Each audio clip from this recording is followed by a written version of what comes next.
Hey guys, welcome back to my new video, and today I'm going to be recreating Michelangelo's David in my style, which I'm really excited about. But before we start, hey, in case you don't know me or in case this is your first video from me that you're watching, hey, I'm Morgan. I'm a digital artist, illustrator, graphic designer and art student, and this is my YouTube channel. Anyway, back to the topic of this video, and as I said, I'm going to be recreating Michelangelo's David, and I'm going to do really similar thing that I do when I make voiceovers for my redesigning Greek mythology series, which if you didn't watch, I recommend. And it is that I'm going to speak about the art piece or Michelangelo's David in this case, and after that I'm going to drop off some facts about the OC that I'm going to use for recreation of Michelangelo's David, because I use these kind of videos to introduce my OCs, to kind of, expose them a little bit. So yeah, I'm going to talk about David first and then about the OC that I'm recreating David with. So let's get started with the drawing. So when I did research for this video, I was thinking that I'm gonna talk about kind of everything, like about Renaissance, since David is Renaissance sculpture, then also about Michelangelo since he created David, and then about David. But shortly after I started doing the research, I realized that this video would have to be like 3 hours long for me to fit everything that I want to fit in. So I decided not to do that, but I'm going to drop off some facts about David and not do like a whole research about him. So the first fact that I chose for this video is maybe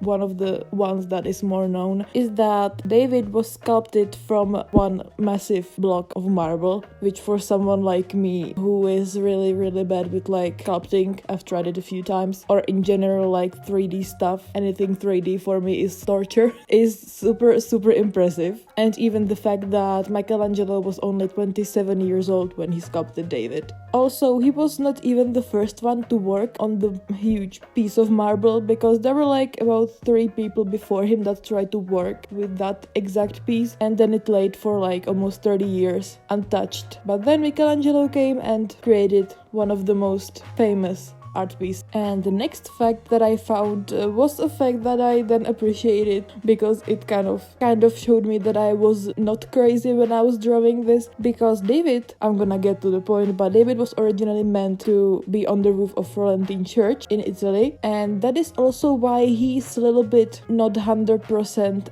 anatomically accurate, because his head is bigger and the hand that he has next to his thigh is also bigger, which I was like, the whole time I didn't know this one. Since I didn't know this fact, when I was using, as a reference for drawing, I was like, hey, this is nuts. There is something a little bit wrong. There is something that's not really, on point, but I was like, whatever, Michelangelo did it, it's gonna be correct. And then I found this fact after finishing the drawing, and I was like, well, anyway. Because since something is supposed to be on a top of Florentine church, it's probably not supposed to be anatomically accurate, since you're maybe not even gonna be able to see it since it's so high. But usually if there are like statues somewhere, higher than on eye level, the proportions are usually a little bit tweaked so that it would look better when you look at it from below or above or whatever. So that made a lot of things clear for me. At least. But also, based on this fact that David was supposed to be on the top of Florentine church, after Michelangelo finished sculpting him, it was realized that David is a little bit too heavy and too much of everything to be safely put on top of the church. So it was decided that instead of the top of the church, David is going to be installed in the, and now excuse my Italian pronunciation, but he would be installed in Piazza della Signoria in Florence.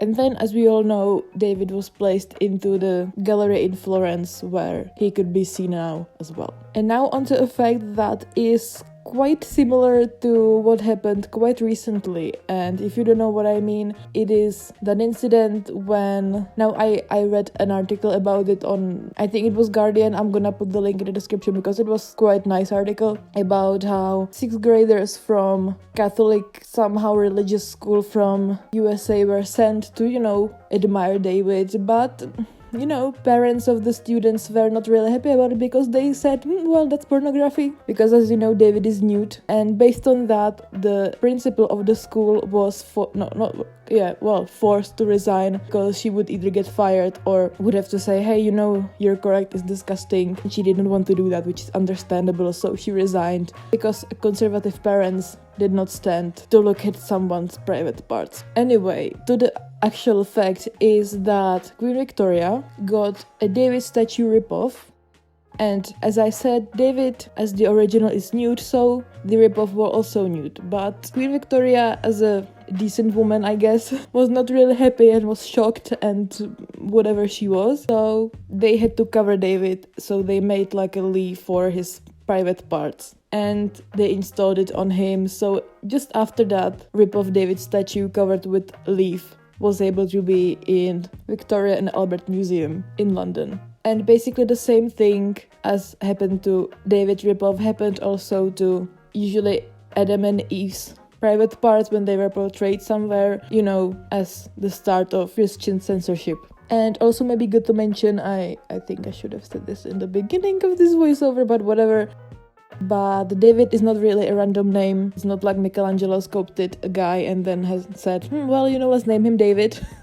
No, it is David from the Bible, from the story about David and Goliath, where David won in a fight against Goliath with a sling. That was said really briefly since I've never read the Bible or I'm not really planning on reading it. So that was about my knowledge about Bible, I guess. But also, the last fact from this video is something that I remember from school, actually, that I did not research. But it is that Michelangelo's David is actually portrayed like pre-fight or, before fight, because usually things in Renaissance were portrayed either during or after fight. So this is kind of revolutionary in the way that, as I said, David here is portrayed before the actual action. So that was about David, and now let's go and talk about my today's victim, and that's Mark. And I've drawn Mark before like a few times, and I actually usually draw him during Inktober, which is kind of funny, I don't know why. But I remember I drew him the last Inktober 2022. I don't remember the prompt, but I'm gonna put the picture here so you can look. And I also draw him like 2 years before the last Inktober, because I did one Inktober, then it was 2020 Inktober. That was my first successful Inktober ever in my life. Then I took a year break from Inktober. I did not do the 2021 Inktober, because usually when I don't do things like this, it's usually something stressful happening in my life, usually in academic way, so usually school things, graduation. And I also remember I was preparing for my interview, which was successful because it was a school interview for the course that I'm currently attending, so that's good. And then also I think there was also mostly I think there was mixed my driving school, which took me like 6 months to finish. So it really took me 6 months to get my driver's license, but I managed to do it. Anyway, I just took a break that year, and this year I did Inktober again, and again I did Mark. And I feel kind of bad that I don't draw him that often, because he's one of my probably most favorites, but it's just in a way that I just imagine stuff with him, and it's not something that I would really share. It's just kind of those fake scenarios that make me sleep better. Okay, that sounds weird, but you know what I mean. Anyway, let's talk about Mark so you would get to know him better, because Mark is actually quite extroverted, so he's definitely into meeting new people. Anyway, he was born somewhere in the 1980s, kind of a year here and there, so I'm still not 100% sure, but somewhere around 1980s, 1980, let's say 1980 for now, okay?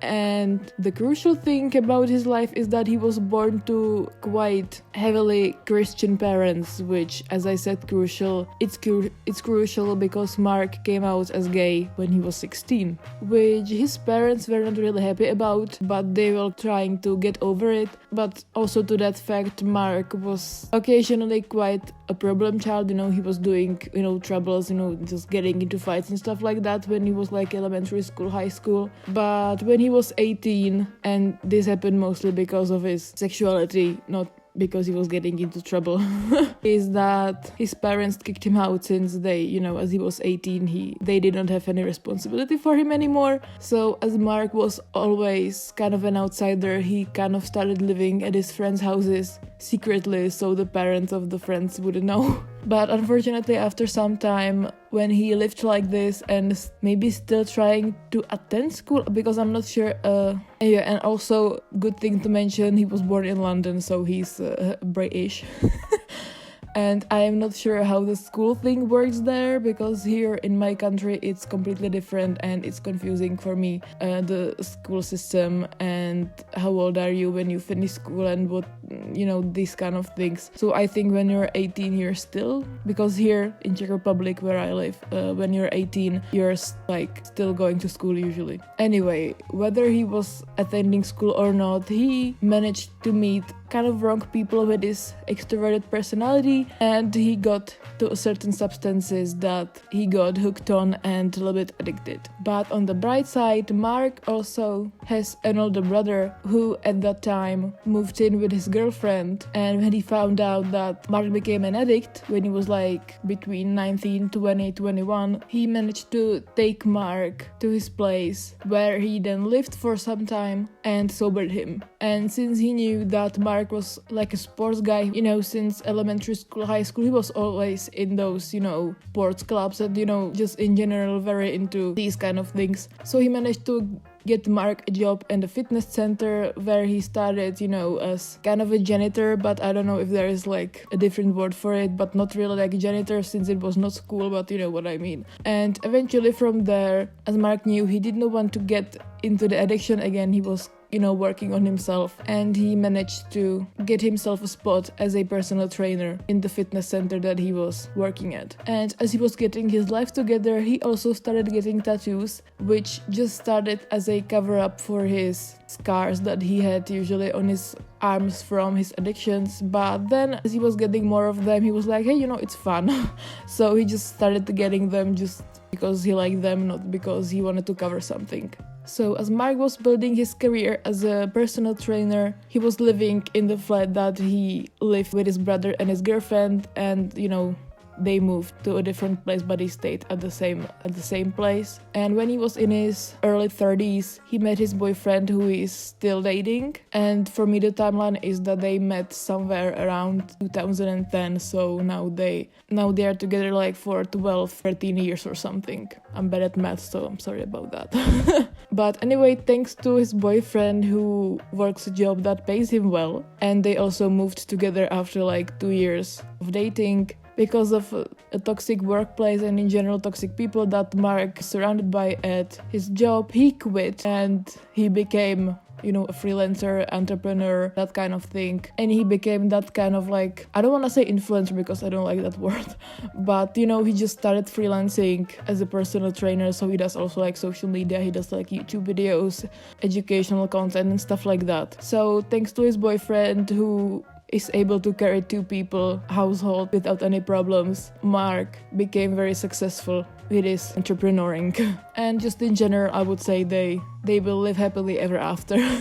And also, Mark and his boyfriend never really wanted kids or anything like that, but as I mentioned previously, Mark has an older brother and girlfriend who then had a son, so Mark's cousin. But after a few years, the girlfriend left, so it was only Mark's brother and his cousin, so Mark and his boyfriend usually took care of Toby, who is the cousin. Meanwhile, Mark's brother was trying to get out of the breakup and everything else, but since they were only dating, they were not married or anything, they were no legal things to be taken care of. And that's it. I hope you like the outcome of me recreating Michelangelo's David. In my case, I turned it into a fitness Mark. I'm actually kind of proud of myself because, to be fully honest, I remember when I drew Mark for the first time. At that time, I already knew that he is fully tattooed or has a lot of tattoos, but I was too lazy to draw them. And when I started drawing them here on this drawing, I regretted it so bad.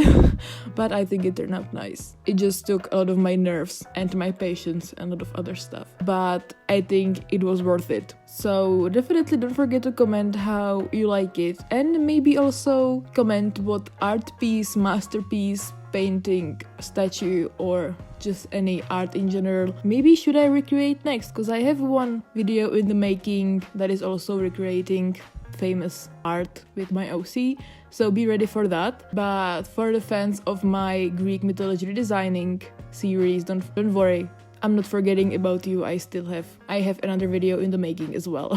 So that's it. I hope you like this video. I hope you liked the facts about David, and I hope you also enjoyed Mark's backstory, and I hope that I will be able to draw him a little bit more in the future, because I think he's kind of underrated on my profile since nobody really knows about his backstory and stuff. So this video is for that, and I'm glad I made it. So once again, I hope you enjoyed this video. Don't forget to like, comment, and don't forget to definitely subscribe so you won't miss any upcoming video, which now I got onto a schedule posting every 10 to 14 days, so usually once every 2 weeks, so that is twice a month, which I think is pretty nice. So don't forget to subscribe, because there is a schedule building up, and I'm proud of myself for that. So subscribe, and I hope I will see you next time at my next video, which will be hopefully very soon. Bye!